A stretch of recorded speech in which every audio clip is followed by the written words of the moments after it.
activity that is part of a discussion that I've just opened this week. And it is something that will help you get started on gathering ideas for your autoethnography presentation. Okay. So what is this thing? All right.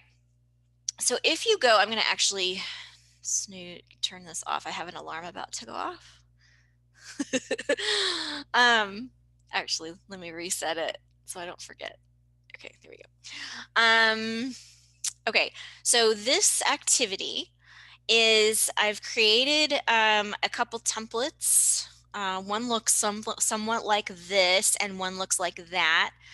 And I've put them in the discussion. One is a PowerPoint format, which you should be able to import into whatever software you might have.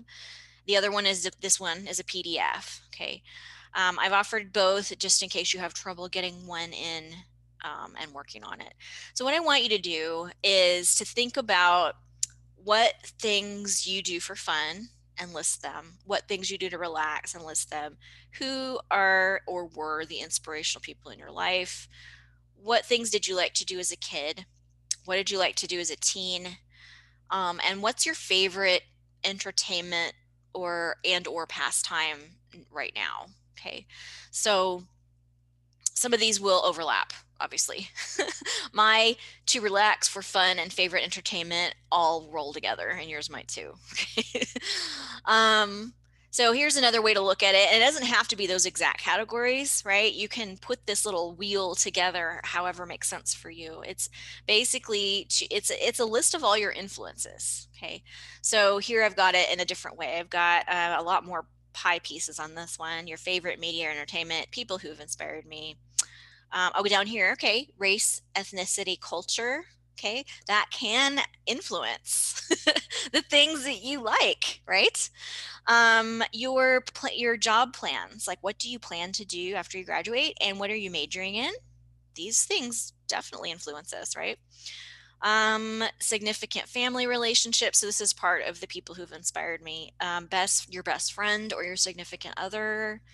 Um, any clubs or organizations you are a part of or were a part of. So all of these things, it'll really help to just start thinking about that, start putting that together. Okay.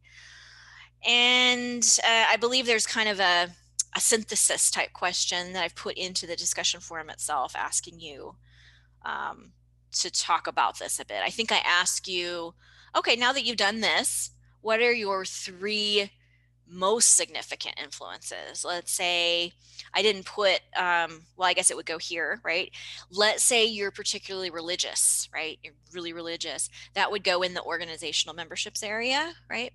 So you would tell us a little bit more about that one. You'd say, okay, so that has been a really big influence on my life, and right, and you would tell us. So you would talk about the three things that have most influenced you. Okay. So that is what that activity is, and um,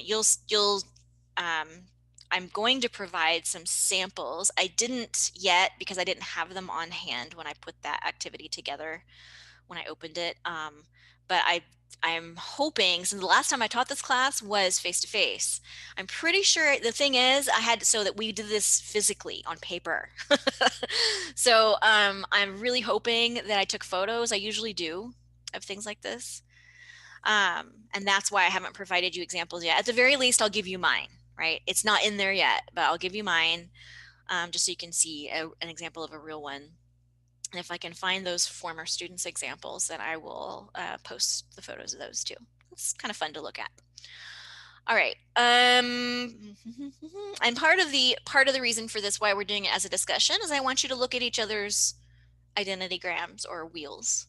I want you to look at each other's and find commonalities, politely comment on differences, say, oh, it's interesting that you like that because I definitely was afraid of that when I was growing up or whatever, right?